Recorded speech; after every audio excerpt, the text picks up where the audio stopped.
તો નામ લીધા વિના ડેપ્યુટી સીએમ હર્ષ સંઘવીએ વિરોધીઓ પર આકરા પ્રહાર કર્યા। મારે સવારે જેવું જાગવાનું થતું હોય ત્યારે જ અમુક લોકો તૈયાર જ હોય છે। અમુક લોકોની નેતાગીરી જ મારા નામ પર ચાલતી હોય છે તેવું ડેપ્યુટી સીએમે કહ્યું। મને કોઈ દુઃખ નથી અને મને ક્યારેય ગુસ્સો પણ નથી આવતો। હું એમ માનું છું કે મારો જન્મ કોઈની મદદ કરવા માટે થયો છે, પરંતુ તેની દુકાન ચાલે કે ન ચાલે તે મારી જવાબદારીમાં નથી આવતું। મારે મારા કામમાં વધુ સારું પરિણામ કેવી રીતે મેળવી શકાય તે જોવાનું છે।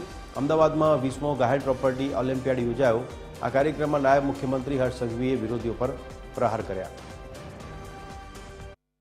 મારે જાગવાનું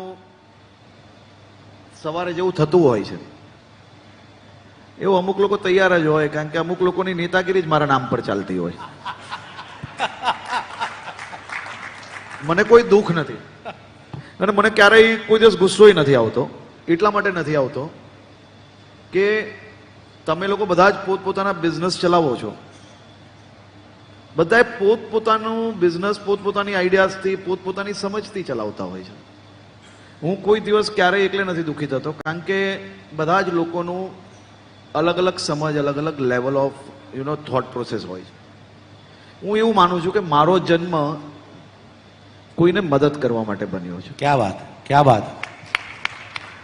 મદદ કરતા કરતા કોઈક વાર કદાચ ભૂલ થાય બી, નથી થતી એવું નથી, પરંતુ હું દરરોજ જેને મારાથી ઈર્ષ્યા હોય કે જેને મારાથી વાંધો હોય કે જેની દુકાન મારા નામે ચાલતી હોય, એની દુકાન બરાબર ચાલે કે ના ચાલે કે એની દુકાન બંધ થઈ જાય એ મારી જવાબદારીમાં નથી આવતું। મારે તો મારા સ્કોપમાં આવતું જે કામ છે એ કામમાં વધુમાં વધુ રિઝલ્ટ કઈ રીતે આપી શકાય એ જ મારે